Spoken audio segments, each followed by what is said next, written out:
에게로 가서 하나님의 비밀을 전할 때에 훌륭한 말이나 지혜로 하지 않았습니다.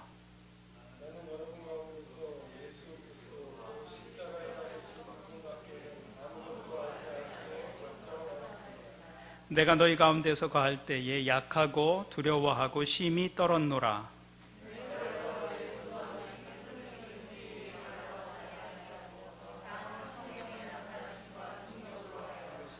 너희 믿음이 사람의 지혜에 있지 아니하고 다만 하나님의 능력에 있게 하려 하였노라.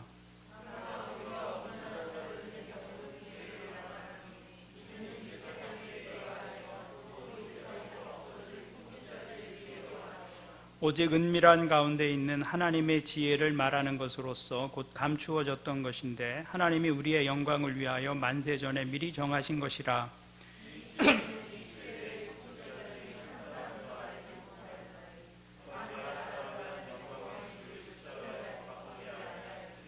기록된 바 하나님이 자기를 사랑하는 자들을 위하여 예비하신 모든 것은 눈으로 보지 못하고 귀로 듣지 못하고 사람의 마음으로 생각하지도 못하였다 함과 같으니라.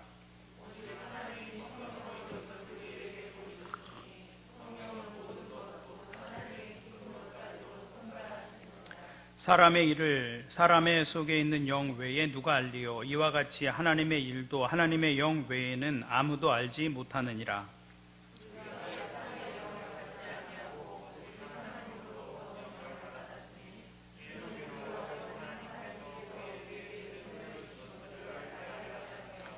우리가 이것을 말하거니와 사람의 지혜가 가르친 말로 아니하고 오직 성령께서 가르치신 것으로 하니 영적인 일은 영적인 것으로 분별하느니라.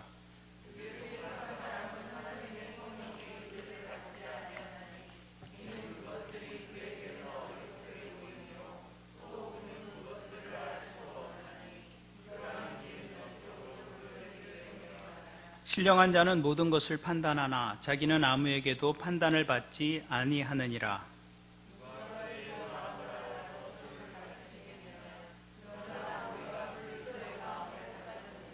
아멘.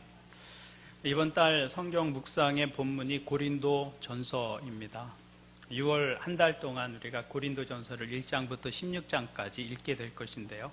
여러분이 매일 성경 묵상을 함께 하시면 이 한 달 동안 설교 본문도 고린도 전서를 통해서 진행되기 때문에 성경을 이해하는 데 큰 도움이 될 것이라고 생각을 합니다. 고린도라는 도시는 그리스 남쪽에 위치한 항구 도시입니다. 지도를 보면은 이렇게 돼 있어요. 저희가 고린도인데요. 밑에 지역이 아가야고요. 위에 지역이 마게도냐 지방인데 거기를 이어주는 병목과 같은 곳에 고린도가 위치해 있습니다. 그래서 무역상들이 고린도 저 위쪽 바다에 배를 대고 물건을 풀어서 그 아래쪽으로 이동을 해서 거기서 다시 배에 싣고 다른 곳으로 갔어요. 그 거리가 6km밖에 되지 않습니다. 그게 훨씬 더 경제적이기 때문에 고린도 도시는 굉장히 상업이 또 무역이 활발했던 그런 도시였다는 것을 알 수 있습니다. 사도 바울이 2차 전도 여행 때 이 도시를 방문하게 되는데 이 도시는 아주 타락하고 우상 숭배가 성행했던 곳이었습니다. 그래서 당시 고린도인이라고 하면 음란하고 방탕한 사람의 대명사였어요. 지금도 영어 단어에 코린디안이라는 단어가 있는데요. 고린도 사람이라는 뜻도 있지만 남봉꾼이라는 뜻도 가지고 있습니다. 그럴 정도로 고린도는 타락한 도시였다는 것이죠. 사도 바울은 자신이 고린도 지방을 방문했을 때 그의 심정을 이렇게 기록하고 있습니다. 내가 여러분과 함께 있을 때에 나는 약하였으며 두려워하였으며 무척 떨었습니다. 바울은 고린도에 머물 때 심히 두려움과 연약한 모습을 보였다고 말하고 있죠. 그것은 그 도시가 가지고 있는 타락과 이교적 문화 때문이었다는 것입니다. 이 사람들 속에도 복음이 과연 영향력을 나타낼 수 있을까? 그것이 의문이 들 정도로 고린도는 타락한 도시였다는 것이죠. 그런 염려와 두려움을 가지고 바울은 고린도에서 복음을 전하기 시작합니다. 그런데 놀랍게도 그 도시에 바울이 전하는 복음을 듣고 하나님께로 돌아오는 사람들이 있었습니다. 그래서 타락한 이 고린도 도시에도 하나님의 교회가 세워질 수 있었다는 것이죠. 어떻게 그런 일이 가능할 수 있었을까요? 오늘 말씀에서 사도 바울은 하나님께서 이 타락한 사람들을 구원하시기 위해서 행하신 두 가지 일을 말씀하고 있습니다. 하나는 예수 그리스도의 십자가의 사건입니다. 고린도전서 1장 18절에서 사도 바울은 이렇게 말합니다.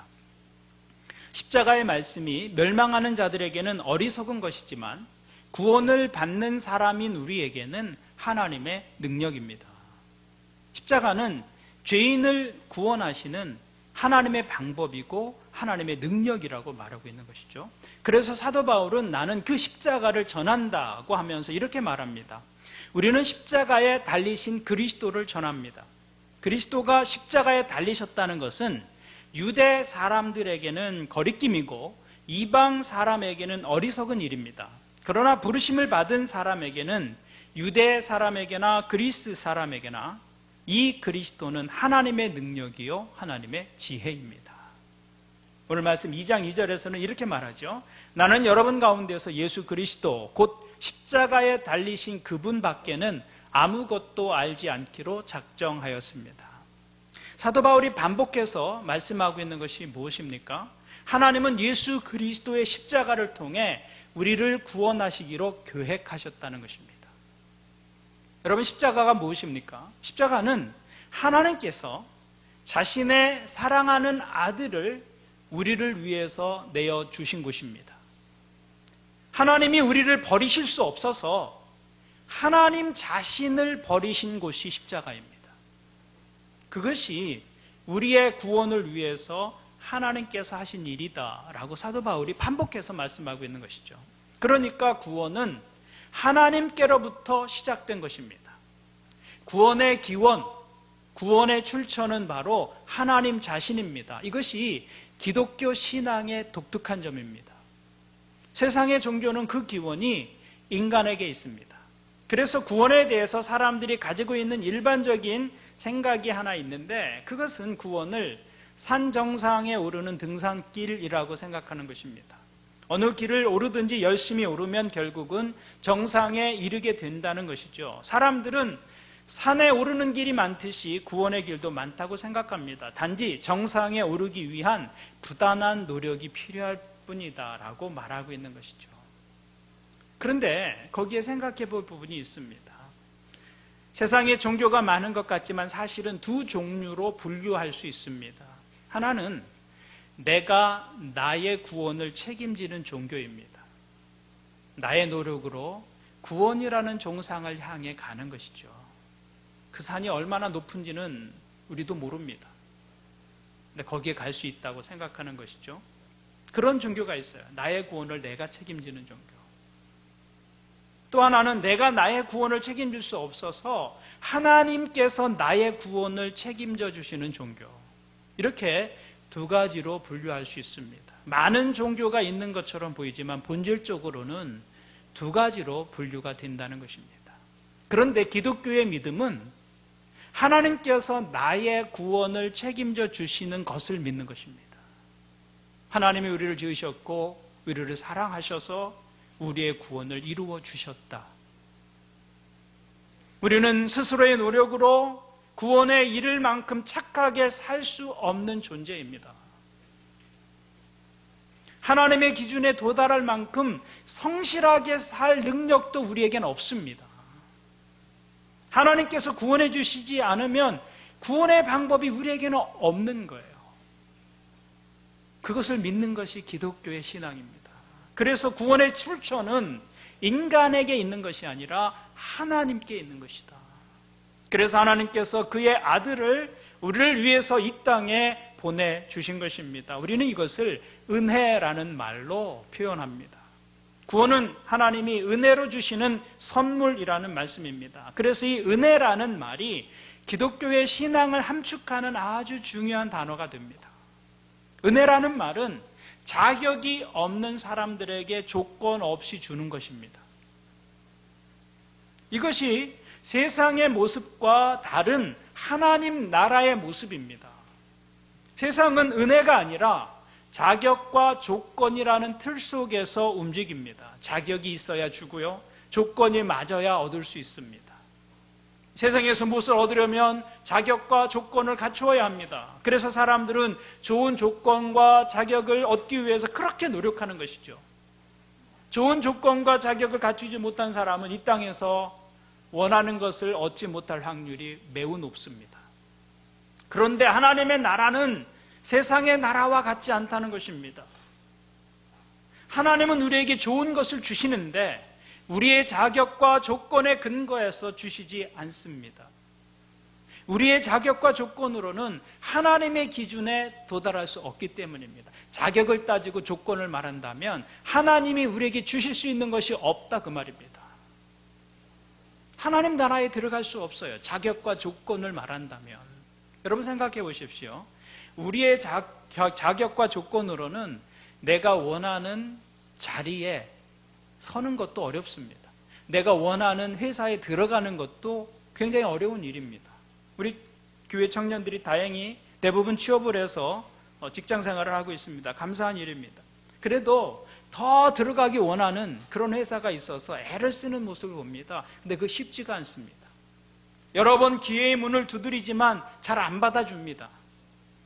나 당신의 회사를 위해서 헌신할 준비가 되어 있습니다 라고 어필하는데도 안 된다고 말합니다. 자격과 조건을 따진다면 내가 원하는 회사에도 들어가기가 어려운 것이 사실입니다. 그런데 사람들은 자신의 조건과 능력으로 하나님 나라에 들어갈 수 있을 것이라고 생각합니다. 열심히 하면 될 거라고 생각합니다. 원하는 회사에 들어가기도 힘든데 하나님 나라에는 들어갈 것이라고 생각하는 것이죠. 그것이 큰 착각입니다.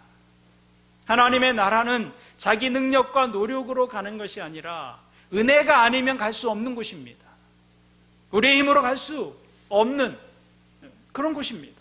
그래서 구원은 하나님께로부터 오는 것이고 하나님께로부터 주어지는 것입니다. 생명이 우리에게 주어진 것처럼 구원도 하나님께로부터 주어지는 것이죠. 우리의 자격과 조건으로 얻어낼 수 있는 것이 아니다라는 것이죠. 그래서 하나님은 그의 아들을 우리를 위해서 세상에 보내주신 것입니다. 하나님은 하늘의 일꾼 가운데 가장 탁월한 일꾼을 보내주신 것이 아닙니다. 천사 가운데서 가장 우수하고 능력 있는 천사를 보내주신 것이 아닙니다. 그것들은 얼마든지 대체가 가능한 존재들이죠. 그런데 하나님은 아무도 대체할 수 없는 당신의 하나밖에 없는 아들을 이 땅에 보내주셨습니다. 그리고 우리가 죽을 자리에 예수 그리스도가 대신 서게 하신 것입니다. 그것이 십자가입니다. 죄의 싹은 사망입니다. 죄 지은 사람은 죽게 돼 있는데 그 죽음을 대신하기 위해서 예수 그리스도께서 이 세상에 오셔서 내가 서야 할 그 죽음의 자리에 예수님께서 대신 서신 것이죠. 그래서 우리 대신 십자가를 지셨습니다. 예수님은 우리 대신 십자가에 달리셨고 하나님은 우리에게 부으실 모든 진노와 심판을 사랑하시는 아들의 육체 위에다가 부어주신 것입니다. 예수 그리스도의 십자가에서 죽으심은 내가 당할 죄의 심판과 저주를 예수님께서 대신 담당하신 것이다. 그 십자가가 보여주는 의미입니다. 그 결과로 우리에게는 하나님의 자녀의 자격이 주어진 것입니다.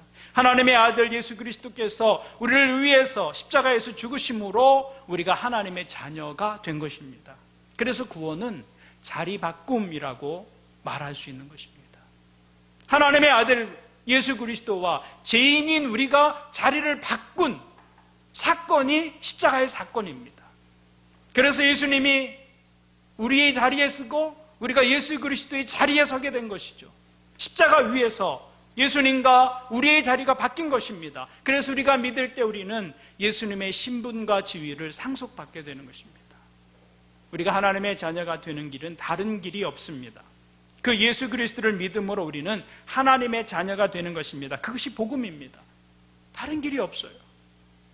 여러분 이 복음의 내용을 굳게 붙잡으시기를 바랍니다. 그것이 믿음입니다. 그래서 사도 바울은 나는 그 예수 그리스도를 전한다. 다른 것을 알지 않기로 결심했다. 이렇게 말합니다. 평생에 예수 그리스도를 알고 예수 그리스도를 전하는 것을 자신의 사명으로 삼았습니다. 2절을 다시 보면 나는 여러분 가운데서 예수 그리스도 곧 십자가에 달리신 그분밖에는 아무것도 알지 않기로 작정하였습니다. 사도 바울은 이 십자가의 복음을 모든 나라와 족속에게 전하는 것을 일생의 사명으로 삼고 살았습니다. 그래서 가는 곳마다 예수 그리스도를 전합니다.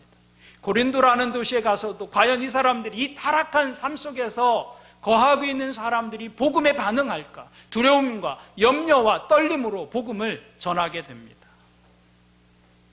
그런데 그 십자가의 사건이 모든 사람들에게 받아들여지는 사건이 아니더라는 것입니다. 사람들은 사도 바울이 전하는 십자가의 사건을 들어도 이해하지 못했습니다. 특히 사도 바울 당시의 유대인이나 그리스 사람들, 헬라 사람들에게는 십자가를 전하는 것이 아주 어리석고 무식한 일처럼 보였습니다. 어떻게 십자가에 달려서 나무 위에 달려서 저주받은 존재가 하나님의 아들임을 믿느냐. 유대인들은 그것을 저주하는 것으로 생각했습니다. 철학이 발달한 헬라 세계에서는 바울이 전하는 십자가의 복음은 어리석은 것이었어요. 능력이 있는 하나님의 아들이 왜 죄인인 인간들에게 죽임을 당해야 하는지 이해할 수 없는 일인 것이죠. 불합리한 것으로 여겨질 수밖에 없었습니다. 같은 복음을 듣는데 사람들의 반응이 다른 것입니다. 어떤 사람은 믿는데 어떤 사람은 믿을 수가 없는 것이죠. 사도 바울은 그 이유를 이렇게 설명합니다. 우리는 비밀로 감추어져 있는 하나님의 지혜를 말합니다. 그것은 하나님께서 우리를 영광스럽게 하시려고 영세전에 미리 정하신 지혜입니다. 이 세상 통치자들 가운데는 이 지혜를 아는 사람이 하나도 없습니다. 그들이 알았더라면 영광의 주님을 십자가에 못 박지 않았을 것입니다. 하나님께서는 성령을 통하여 이런 일들을 우리에게 계시해 주셨습니다. 성령은 모든 것을 살피시니 곧 하나님의 깊은 경륜까지도 살피십니다. 사람 속에 있는 그 사람의 영이 아니고서야 누가 그 사람의 생각을 알 수 있겠습니까? 이와 같이 하나님의 영이 아니고서는 아무도 하나님의 생각을 깨닫지 못합니다. 성경은 자신들의 지혜로는 하나님과 하나님께로부터 주어지는 구원에 대해서 알지 못한다고 말씀하고 있습니다. 그러면 어떻게 하나님의 구원을 알 수 있느냐? 10절의 말씀을 다시 보면 이렇게 말씀하고 있습니다. 하나님께서는 성령을 통하여 이런 일들을 우리에게 계시해 주셨습니다. 알게 해주신다는 거예요. 성령은 모든 것을 살피시니 곧 하나님의 깊은 경륜까지도 살피십니다. 하나님과 하나님의 구원에 대해서 알 수 있는 방법은 오직 하나님의 성령을 통해서라는 말씀입니다. 세상은 그 지혜로 하나님을 알지 못합니다. 세상은 그 지혜로 세상을 깨닫고 세상을 다스릴 수 있지만 정작 그 세상을 만드신 하나님을 알지는 못한다 라고 말하고 있는 것이죠. 하나님이 인간에게 알려줄 수 있는 길이 있다면 그것은 하나님 자신이 우리 인간에게 자신을 계시하고 드러내고 알려주시는 길밖에는 없습니다. 그런데 하나님께서는 성령을 통해서 우리에게 자신을 드러내 보이신다고 말씀하고 있는 것입니다. 그래서 성령님이 하시는 가장 중요한 일은 하나님을 우리에게 알려주시는 것입니다. 만약 하나님께서 자신의 생각과 지혜를 우리에게 알려주시지 않는다면 우리는 하나님의 생각이나 지혜를 전혀 알 수 없을 것입니다. 그런데 하나님께서 입을 여시고 말씀하셨습니다. 하나님은 자기 속에 가지고 계셨던 비밀, 자기 속에 가지고 계셨던 인간을 향한 계획들을 우리에게 나타내 보이셨습니다. 그래서 우리는 하나님께 숨겨져 있던 생각을 알게 되었습니다. 예수 그리스도의 십자가의 사건이 우리를 향한 하나님의 구원의 계획이라는 사실을 알게 된 것입니다. 그것이 성령께서 우리 속에서 행하시는 일이다라는 것이죠. 이것을 아는 것은 우리의 자연적인 지혜에 근거한 일이 아니다라는 것입니다. 이 일은 우리 가운데 가능케 하시는 분이 계신데 그분이 바로 성령님이시다라고 말씀하고 있는 것입니다. 그래서 기독교 신앙은 십자가와 성령님 위에 세워지는 것이죠. 하나님의 성령은 하나님의 모든 것을 살피고 아시는 분이시기 때문에 그래서 그 성령님의 도우심이 있어야 하나님을 알게 되고 믿음이 가능하다라고 말씀하고 있는 것입니다. 그래서 오늘 말씀을 보면 하나님과 그분의 구원의 계획에 대해서 알게 하시는 성령님의 사역을 우리에게 소개하고 있는 것을 볼 수 있습니다. 먼저 성령님은 하나님의 생각을 아시는 분이십니다. 11절을 보면 이렇게 말씀합니다. 사람 속에 있는 그 사람의 영이 아니고서야 누가 그 사람의 생각을 알 수 있겠습니까? 이와 같이 하나님의 영이 아니고서는 아무도 하나님의 생각을 깨닫지 못합니다. 사람의 사정을 사람이 알 수 있죠. 반려동물과 함께 사시는 분들이 많지만 사람의 사정을 반려동물이 다 알 수는 없습니다. 간단한 감정적 반응은 느낄 수 있겠지만 주인의 생각이 어떠한지, 주인의 의도가 무엇인지 그 깊은 내면의 세계를 알 수는 없을 것입니다. 그것은 같은 사람이어야만 알 수 있는 것이죠. 마찬가지입니다. 하나님의 사정과 생각은 성령님이 아신다라는 것이죠. 천사도 알 수 없습니다. 하나님의 영이신 성령님만이 하나님의 생각과 계획을 알 수 있습니다. 또한 성령님은 하나님의 생각과 계획을 인간에게 알려주시고 계시하는 분이시다. 그래서 10절은 이렇게 말씀합니다.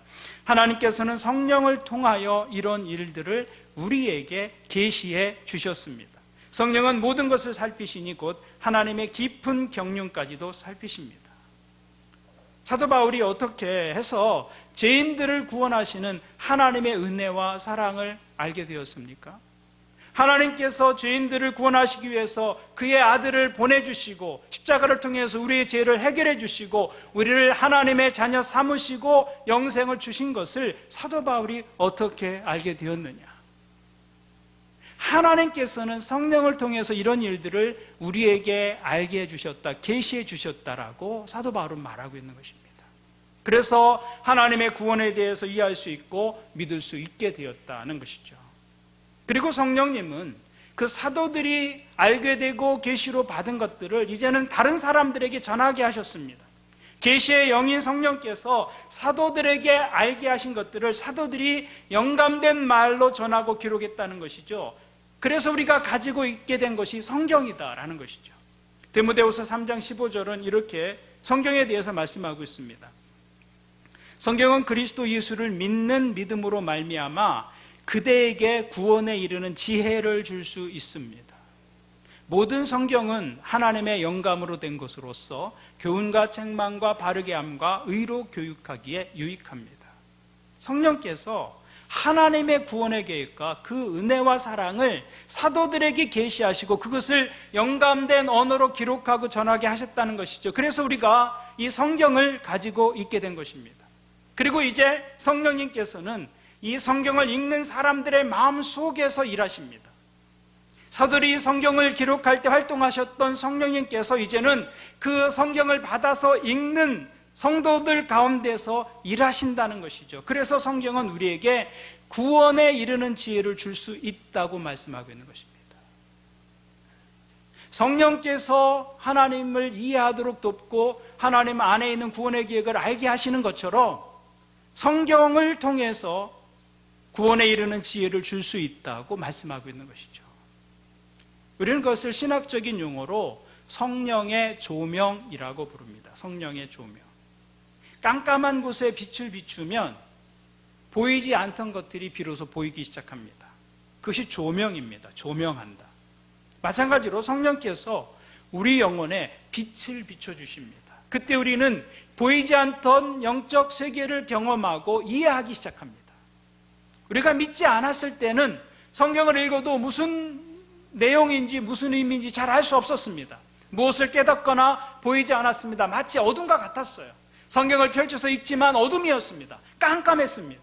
그런데 성령님께서 어느 날 성경을 읽을 때 마치 빛을 비춰주시듯이 이전에는 우리가 보지도 못했던 것, 깨닫지 못했던 것들을 깨닫고 알게 해주십니다. 그런 사건이 성령의 조명이라고 부르는 것입니다. 그래서 성령의 조명을 받은 사람들은 이제 성경을 깨닫고 이해하고 분별하기 시작하는 것입니다.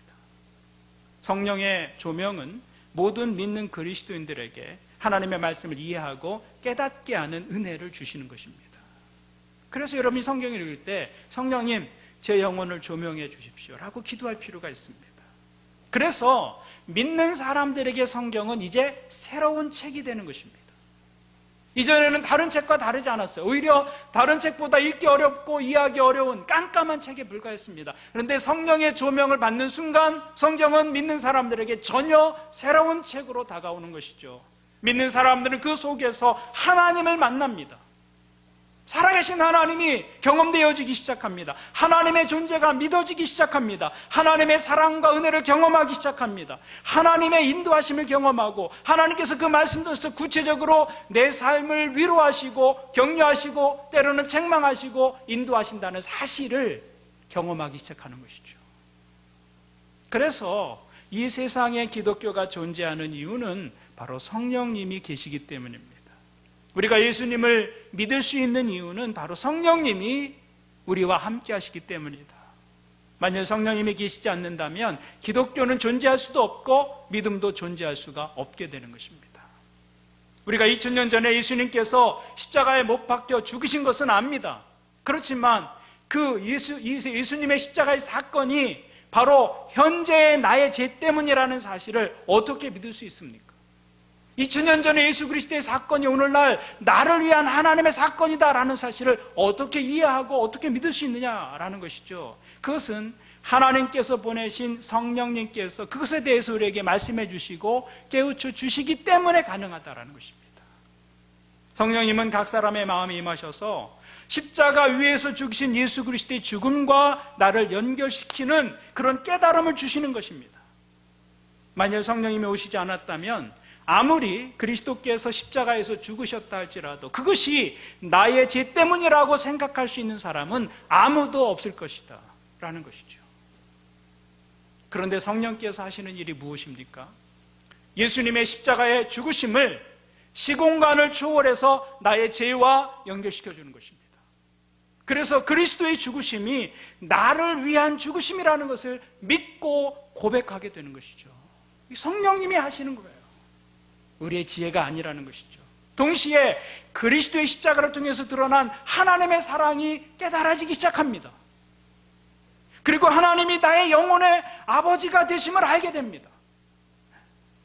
성령께서 내 안에서 그것을 가르쳐 주시고 증거하시기 때문입니다. 그래서 하나님을 향해서 아버지라고 부르게 되는 것입니다. 놀라운 사건입니다. 예수님이 하나님을 향해서 아버지라고 부르셨듯이 예수 그리스도를 믿음으로 그리스도로 옷 입은 사람들은 또한 하나님을 향해서 아버지라고 부르게 되는 것이죠. 그래서 믿는 사람들의 가장 큰 감사는 우리 안에 성령님이 내주하신다는 사실입니다.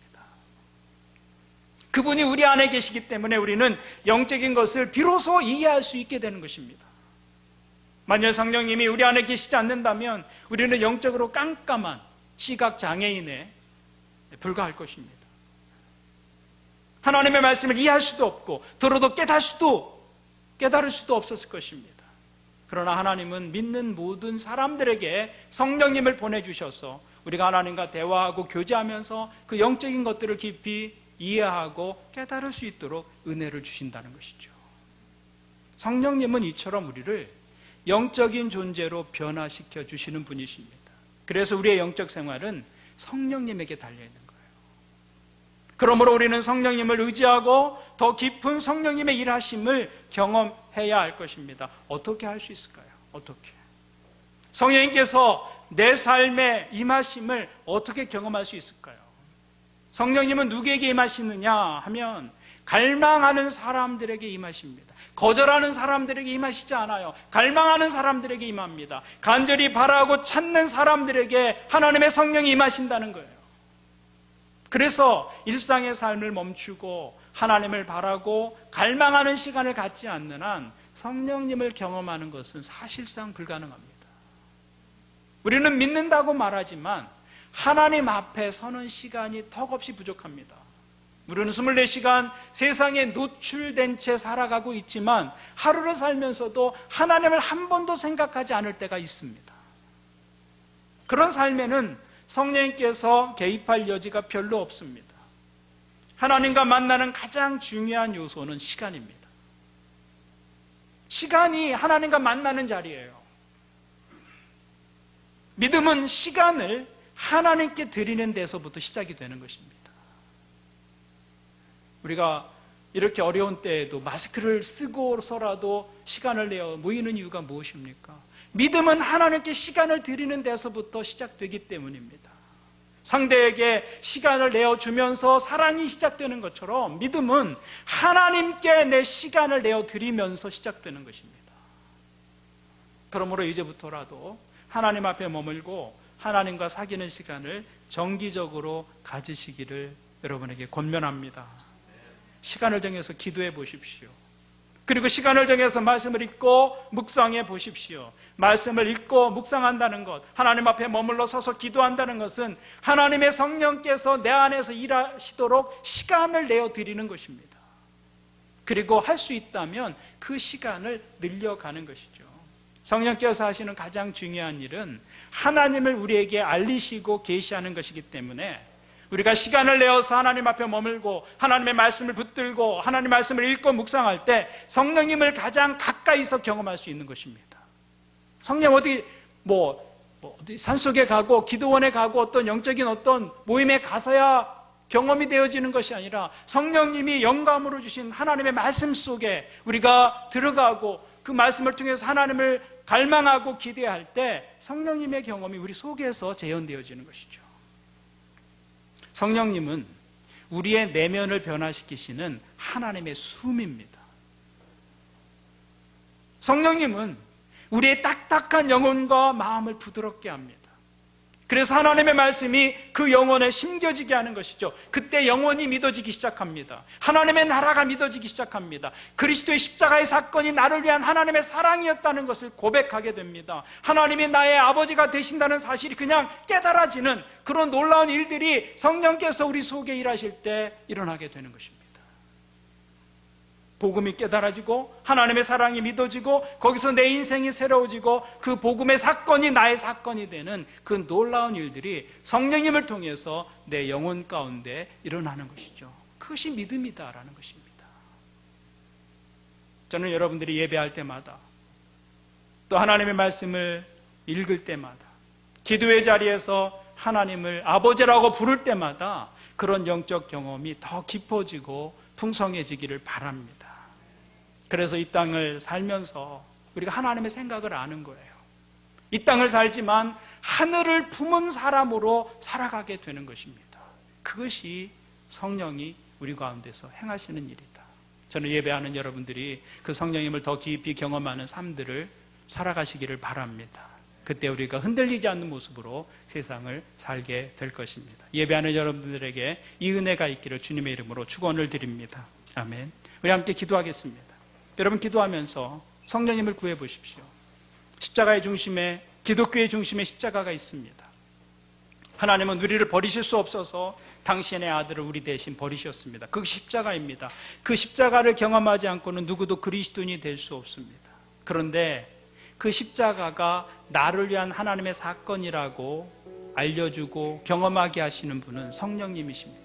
그래서 누구도 성령님의 도움이 없이는 예수님을 나의 구원자라고 고백할 수도 없고 하나님을 아버지라고 부를 수도 없습니다. 그러므로 우리의 믿음은 성령님께 달려있다고 말할 수 있습니다. 성령님은 갈망하고 원하는 사람에게 임하시고 일하십니다. 여러분이 예배할 때마다 성령님의 임재를 구하고 기도하십시오. 성령님의 은혜를 구하십시오. 사모하십시오. 이 마음의 소원을 가지고 하나님께 나가서 성령님 오늘 제 마음에 임하여 주십시오. 하나님의 마음을 제게 알려주십시오. 성령의 깊은 일하심이 제 속에 일어나게 도와주십시오. 우리 함께 하나님 향한 기대를 가지고 나가서 함께 기도하겠습니다. 하나님 아버지, 오늘 우리는